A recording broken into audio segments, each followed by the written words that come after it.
ನಾವೇನೇ ಮಾಡಿದ್ರು ಜನಕ್ಕೆ ತೊಗೊಂಡು ಹೋಗೋದು ನೀವಿಲ್ದಿರ ನಾವಿಲ್ಲ ಅಲ್ವಾ. ಸೊ ಪ್ರತಿ ಸತಿ ಪ್ರೆಸ್ ಮೀಟ್ ಅಂದಾಗ ನನಗೆ ಸ್ವಲ್ಪ ಸ್ಟ್ರೆಸ್ ಆಗುತ್ತೆ. ಹೋಗ್ತಾ ಹೋಗ್ತಾ ಸ್ವಲ್ಪ ಸರಿ ಹೋಗ್ತಾ ಇದೆ. ಎಲ್ಲ ಗೊತ್ತಿರೋ ಮುಖಗಳು ಇವಾಗ ಕಾಣಿಸ್ತಾರೆ. ಸೊ ಒಂಥರ ಮನೆಗೆ ಬಂದಂಗೆ ಅನ್ಸುತ್ತೆ. So thank you so much sir, ನೀವು ಅಷ್ಟು ವಾರ್ಮ್ ಆಗಿ ನಮ್ಮನ್ನೆಲ್ಲ ವೆಲ್ಕಮ್ ಮಾಡೋದಕ್ಕೆ. ಇದು ಅಮಿಯುಕ್ತಿ ಸ್ಟುಡಿಯೋಸ್ ನಾವು 2018ರಲ್ಲಿ ಕಟ್ಟಿದ್ದು. ಗಂಟು ಮೂಟೆ ನಮ್ಮ ಮೊದಲನೇ ಸಿನಿಮಾ. ನಾವು ಹೇಳೋಂಥ ಕಥೆಗಳನ್ನ ಪ್ರೊಡ್ಯೂಸರ್ನ ಕನ್ವಿನ್ಸ್ ಮಾಡಿ ಅವ್ರ ಹತ್ರ ಕಥೆ ಈ ಥರ ಓಡತ್ತೆ, ಇದಕ್ಕೊಂದು ಮಾರ್ಕೆಟ್ ಇದೆ ಅಂತೆಲ್ಲ ಕನ್ವಿನ್ಸ್ ಮಾಡಿ ಆ ಜರ್ನಿಯಿಂದ ಅದು ಸ್ವಲ್ಪ ನಮಗೆ ಸಾಕಾಗಿತ್ತು. ಅದಕ್ಕೋಸ್ಕರ ನಾವೇ ಕಟ್ಟೋಣ ಅಂತ ಸುಮಾರು ಇನ್ವೆಸ್ಟರ್ಸ್ ನಮಗೆ ಸಹಾಯ ಮಾಡಿದ್ರು. ಸೊ ನಾವು ಕಂಪನಿ ಕಟ್ಟಿದ್ದು, ನಾನು ಸಹದೇವ್ ಸೇರಿ ಕಟ್ಟಿದ ಕಂಪನಿ ಅದು. ನಮ್ಮದು ಮೊದಲನೇ ಸಿನಿಮಾ ಗಂಟು ಮೂಟೆ. ಗಂಟು ಮೂಟೆ ಅದಕ್ಕೆ ಸಿಕ್ಕಂಥ ರಿಸೆಪ್ಷನ್ ಅದು ನಾವು ಅಂದ್ಕೊಂಡಿರಲಿಲ್ಲ. ಸೊ ಅದರಿಂದ ಸಿಕ್ಕಿದ ಧೈರ್ಯದಿಂದ ನಾವು 2ನೇ ಸಿನಿಮಾ ಮಾಡಿದ್ದು. ಅಸ್ಮಿನ್ ಅದು ಫೀಚರೆಟ್ ಸಿನಿಮಾ, ಅದು ಫೆಸ್ಟಿವಲ್ ರೌಂಡ್ಸ್ ಮಾಡ್ತಾ ಇದೆ ಇನ್ನೂ. ಕೆಂಡ ನಮ್ಮದು ನೆಕ್ಸ್ಟ್ ಫೀಚರ್ ಫಿಲ್ಮ್. ಸಹದೇವ್ ನಾನು ಒಂದು 12 ವರ್ಷದಿಂದ ಗೊತ್ತಿದ್ದೀವಿ, ಒಬ್ರಿಗೊಬ್ರು ನಾವು ಒಟ್ಟಿಗೆ ಸಿನಿಮಾ ಜರ್ನಿ ಶುರು ಮಾಡಿದ್ದು. ಸೊ ಈ ಕಥೆನ ನಾನು ಆಲ್ಮೋಸ್ಟ್ 10 ವರ್ಷದಿಂದ ಮಾತಾಡ್ತಾ ಇದ್ದೀವಿ.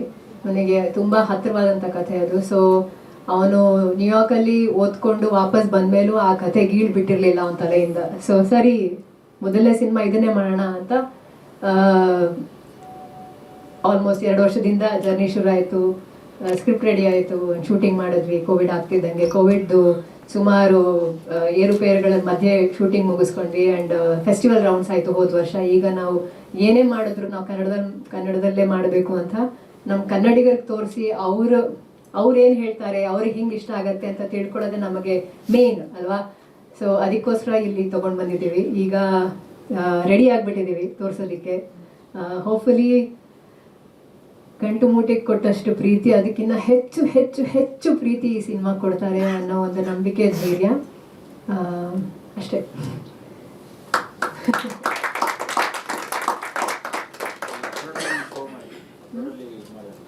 ಹೇಳಿ. ಸಿಕ್ಕಾಬಟ್ಟೆ ಚೆನ್ನಾಗಿತ್ತು ಸರ್. ನಾನು ಸೊ ಟಿಸ್ಟ್ ಸ್ಕೂಲ್ ಆಫ್ ಆರ್ಟಿಂದ ನಮಗೆ ಇನ್ವೈಟ್ ಬಂತು. ಬಿಕಾಸ್ ಫೆಸ್ಟಿವಲ್ಸ್ ಅಲ್ಲೆಲ್ಲ ಓಡಾಡ್ತಾ ಇತ್ತು. ಸೊ ಅದರಿಂದ ಅವ್ರಿಗೆ ಹೆಂಗೆ ಗೊತ್ತಾಯಿತು ಏನೋ ಗೊತ್ತಿಲ್ಲ. They wanted to see the film. So ಅಲ್ಲಿ ಪ್ರಿವ್ಯೂ ಅರೇಂಜ್ ಆಯಿತು. ಅದರ ನೆಕ್ಸ್ಟ್ ಡೇನೆ ನಾನು ಸ್ವಿಟ್ಜರ್ಲೆಂಡಲ್ಲಿದ್ದೆ. ಸೊ ಅಲ್ಲಿ ಪ್ರಿವ್ಯೂ ಅರೇಂಜ್ ಆಯಿತು. ನಾನು ಅಂದ್ಕೊಂಡಿರಲಿಲ್ಲ ಆ ಥರ ಜನ ಅದನ್ನು ಇಷ್ಟಪಟ್ಟರು. ತುಂಬ ಲೇಯರ್ಸ್ ಇದೆ, ಎಷ್ಟು ಗಟ್ಟಿ ಕ್ಯಾರೆಕ್ಟರ್ಸ್ ಇದ್ದಾವೆ. ಈ ಥರನೂ ನಡೆಯುತ್ತಾ ಇಂಡಿಯಾದಲ್ಲಿ, ಈ ಥರ ಸಿನಿಮಾಗಳು ಇಂಡಿಯಾದಲ್ಲಿ ಮಾಡ್ತಾರಾ, ಈ ಥರ ಎಲ್ಲ ಕ್ವೆಶನ್ಸು ತುಂಬ ಇಷ್ಟಪಟ್ಟರು. ಆ್ಯಂಡ್ ಅವರು ರಿಲೀಸ್ ಮಾಡಿ ಇಲ್ಲಿ ಥಿಯೇಟರಲ್ಲಿ ನಾವು ಸಪೋರ್ಟ್ ಮಾಡ್ತೀವಿ ಅಂತ ಹೇಳಿದ್ದಾರೆ. ಸೊ ಜರ್ಮನಿ ಬರ್ಲಿನಿಂದ ಅಂಬಾಸಿಡರಿಂದ ನಮ್ಗೆ ಇನ್ವೈಟ್ ಬಂದಿದೆ ತೋರಿಸೋದಕ್ಕೆ. ಸೊ ನೆಕ್ಸ್ಟು ಅದರದ್ದು ಅಲ್ಲಿ ಸ್ಕ್ರೀನಿಂಗ್ ವ್ಯವಸ್ಥೆ ನಾವು ನೋಡ್ತೀವಿ. ಸೊ ನಮಗೆ ಆ್ಯಕ್ಚುಲಿ ಪ್ಲ್ಯಾನ್ ಇರೋದು ಕಿಲ್ ಜಾಯ್ ಫಿಲ್ಮ್ಸ್ ಅಂತ ನಮಗೆ ಕೋ-ಪ್ರೊಡ್ಯೂಸರ್ ಇದ್ದಾರೆ ಜರ್ಮನಿಯಿಂದ. ಸೊ ಅವ್ರ ಮೂಲಕ ಕೂಡ ಜರ್ಮನಿ ಮತ್ತು US ಅಲ್ಲಿ ರಿಲೀಸ್ ಮಾಡೋ ಪ್ಲ್ಯಾನ್ ಇದೆ. ಫಸ್ಟ್ ಇಲ್ಲಿ ಮಾಡಿ ಇಲ್ಲಿಂದ ಹಂತವಾಗಿ ರಿಲೀಸ್ ಮಾಡೋದು. ಇದು ಫಿನಾನ್ಷಿಯಲಿ ಏನಾದರೂ ಹೆಲ್ಪ್ ಆಗುತ್ತಾ ಅಥವಾ ಅಲ್ಲಿ ಪ್ರೀಮಿಯರ್ ಆಗಿದೆ ಅನ್ನೋದು ಅಷ್ಟೇ ನಿಮಗೆ? ಈ ಪ್ರೀಮಿಯರ್ ಎಲ್ಲ ಆಗೋದಲ್ಲಿ ಔಟ್ ಆಫ್ ಕಂಟ್ರಿಗಳಲ್ಲಿ ನಿಮಗೆ ಫಿನಾನ್ಷಿಯಲಿ ಥರದ್ದು ಏನಾದರೂ ಹೆಲ್ಪ್ ಆಗುತ್ತಾ ವಿತೌಟ್ ರಿಲೀಸ್? ವಿತೌಟ್ ರಿಲೀಸ್ ಪ್ರೀಮಿಯರಲ್ಲಿ ಯೂಸ್ ಇದೆಯಾ? ಖಂಡಿತ. 100 ಜನ ನೋಡಿದ್ರು ಅಂದರೆ ಅವ್ರು ಹೋಗಿ ಇನ್ನೊಂದು 100 ಜನಕ್ಕೆ ಹೇಳ್ತಾರೆ. ನಾಳೆ ಥಿಯೇಟರ್ ರಿಲೀಸ್ ಆದಾಗ ಅವ್ರು ಬಂದು ನೋಡ್ತಾರೆ, ಅವಾಗ ಫೈನಾನ್ಷಿಯಲಿ ಹೆಲ್ಪ್ ಆಗುತ್ತೆ ಅಲ್ವಾ. ಸೊ ಥಿಯೇಟ್ರಲ್ಲಿ ರಿಲೀಸ್ ಮಾಡಿ ಟಿಕೆಟ್ ತೊಗೊಂಡು ಬಂದರೆ ನಮಗೆ ಫೈನಾನ್ಷಿಯಲಿ ಹೆಲ್ಪ್ ಆಗೋದು, ಅದರ್ವೈಸ್ ಏನು ಹೆಲ್ಪ್ ಆಗೋದಿಲ್ಲ. ಇಲ್ಲಿ ಏನಾದರೂ OTTಗೆ ಅಥವಾ ಸ್ಯಾಟಲೈಟ್ಗೆ ಬೇರೆ ಥರದ್ದು ಏನಾದರೂ ಡಿಜಿಟಲ್ ಪ್ಲಾಟ್ಫಾರ್ಮ್ ಸೇಲ್ ಮಾಡೋದು ಬಿಸ್ನೆಸ್ಗೋಸ್ಕರ ಹೆಲ್ಪ್ ಆಗುತ್ತೆ ಹೊರದೇಶದಲ್ಲಿ ಶೋ ಆದರೆ? ಯಾಕಂದರೆ ಡೈರೆಕ್ಟ್ ಅಂತಂದರೆ ಪ್ರೀವಿಯಸ್ ಈಗ ರಿಷಬ್ ಶೆಟ್ಟಿ ಪ್ರೊಡಕ್ಷನಿಂದ ಬರಲಿ ಅಥವಾ ಈ ಥರದ್ದು ಒಂದು ಫೆಸ್ಟಿವಲ್ ರನ್ ಆಗಿರೋಂಥ ಸಿನಿಮಾಗಳಿಗೆ ಇವನ್ OTTಲೂ ಕೂಡ ಸ್ಥಾನ ಕೊಡ್ತಿಲ್ಲ. ಮತ್ತೆ ಹೆಂಗ್ ರೀಚ್ ಮಾಡಬೇಕು ನಿಮ್ಮ ಅಂತ ಈ ಥರದ ಸಿನಿಮಾಗಳನ್ನು ಅನ್ನೋದು. ಸರ್ ನೀವು ಇದನ್ನು ಅರ್ಥ ಆಯಿತು. ಇದನ್ನು ನೀವು ಈ ಥರದ ಸಿನಿಮಾ ಅಂತ ಆಲ್ರೆಡಿ ಬ್ರ್ಯಾಕೆಟ್ ಮಾಡಬೇಡಿ. ಫೆಸ್ಟಿವಲ್ ಸಿನಿಮಾ ಬೇರೆ ಅಲ್ಲ, ನಾರ್ಮಲ್ ಸಿನಿಮಾ ಬೇರೆ ಅಲ್ಲ, ಕಮರ್ಷಿಯಲ್ ಸಿನಿಮಾ ಬೇರೆ ಅಲ್ಲ. ಹೊರಗಡೆ ಪ್ರಿವ್ಯೂ ಆಯಿತು ಅಂದಾಕ್ಷಣಕ್ಕೆ ಅದು ಫೆಸ್ಟಿವಲ್ ಆರ್ಟ್ ಸಿನಿಮಾ ಅಂತ ಅಲ್ಲ. ಸಿನಿಮಾದಲ್ಲಿ ಏನೋ ಗಟ್ಟಿತನ ಇದೆ, ಅದಕ್ಕೆ ಜನ ನೋಡ್ತಾ ಇದ್ದಾರೆ ಹೊರಗಿನ ದೇಶದಲ್ಲಿ ಅಲ್ವಾ. ನಮ್ಮ ದೇಶದಲ್ಲಿ ಜನಗಳು ಕೂಡ ಒಳ್ಳೆ ಸಿನಿಮಾನ ಇಷ್ಟಪಡ್ತಾರೆ ಅಂದರೆ ಅವರು ಥಿಯೇಟ್ರಿಗೆ ಬಂದು ನೋಡಲೇಬೇಕು. ಆ ಒಂದು ಚೇಂಜ್ ಆಗಬೇಕು.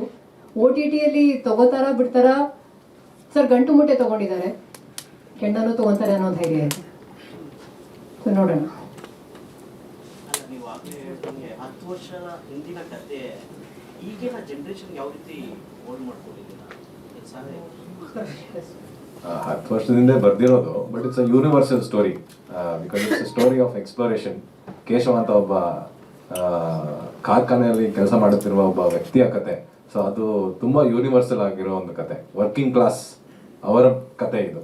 ಸೊ ಅವರು ಸಮಾಜದಲ್ಲಿ working class is problem one of the most important elements for society. So ಅದ್ರ ಬಗ್ಗೆ ಕತೆ. ಸೊ ಯೂನಿವರ್ಸಾಲಿಟಿ ಇದೆ ಇದರಲ್ಲಿ. ಆದರೆ ಸ್ಪೆಸಿಫಿಕ್ ಆಗಿನೂ ಕೇಶವನ್ ಬಗ್ಗೆ ಅವನ ದೃಷ್ಟಿಕೋನದಲ್ಲಿ ಏನೇನು ನಡೆಯುತ್ತೋ ಅದನ್ನು ತೋರಿಸಿದ್ದೀವಿ. ಬಟ್ ಖಂಡಿತ ಈಗಿನ ಜನ್ರೇಷನ್ಗೂ ಇದು ಇಷ್ಟವಾಗುತ್ತೆ. ಆಮೇಲೆ ಈಗಿನ ಜನ್ರೇಷನ್ ಇದನ್ನ ನೋಡಿ ಕನೆಕ್ಟ್ ಆಗ್ತಾರೆ ಅಂತ ನಂಬಿಕೆ ಇದೆ ಡೆಫಿನೆಟ್ಲಿ. ಸರ್, ಇದು ಗಲಾಟೆ ಮಾಡೋ ಹುಡುಗರ ಕತೆ, ಕಲ್ಲು ಹೊಡೆಯೋ ಹುಡುಗರ ಕತೆ, ಗಾಜ್ ಹೊಡೆಯೋ ಹುಡುಗರ ಕತೆ. ಆ ಎಲಿಮೆಂಟ್ಸ್ ಅಂತ ಏನಿದೆ ಅದು ಚೇಂಜ್ ಆಗ್ತಾ ಇರಬೇಕು ಸರ್. 10 ವರ್ಷದಿಂದ ಏನಿತ್ತು ಅದು ಈಗ ಇರಬಾರ್ದು. ಆ ಚೇಂಜ್ ತಗೊಂಬರೋರು ನಾವಾಗಬೇಕು ಆಸ್ ಫಿಲ್ಮ್ ಮೇಕರ್ಸ್ ಅಲ್ವಾ. ಸೊ ಈಗಿನ ಯಂಗ್ ಕೂಡ ತುಂಬಾ ಇಂಟರ್ನ್ಯಾಷನಲ್ ಕಂಟೆಂಟ್ ಎಲ್ಲ ನೋಡ್ತಾ ಇದ್ದಾರೆ. ಅವ್ರಿಗೆ ನಾವು 10 ವರ್ಷದಿಂದ 20 ವರ್ಷದಿಂದ ಏನು ಎಲಿಮೆಂಟ್ಸ್ ವರ್ಕ್ ಆಗ್ತಾ ಇತ್ತು ಅದೇ ವರ್ಕ್ ಆಗತ್ತೆ ಅಂತ ಹೇಳೋಕ್ಕಾಗಲ್ಲ ಅಲ್ವಾ. ಸೊ ನಾವೆಲ್ಲರೂ ಆವ್ರೇಜ್ ಏಜ್ ನಮ್ಮದು 30, 35, 40. ಸೊ ನಮಗೇನು ಇಷ್ಟ ಆಗುತ್ತೋ ಅದನ್ನೇ ನಾವು ತೋರ್ಸಕ್ಕೆ ಸಾಧ್ಯ ಅಲ್ವಾ. ಸೊ ಕಲ್ಲು ಹೊಡೆಯೋರು, ಗಾಜು ಹೊಡೆಯೋರು, ಹುಡುಗರು, ತರಲೆ ಮಾಡೋರು, ಪುಡಿ ರೋಡಿಗಳಿರೋವರೆಗೂ ಈ ಕತೆ ವರ್ಕ್ ಆಗತ್ತೆ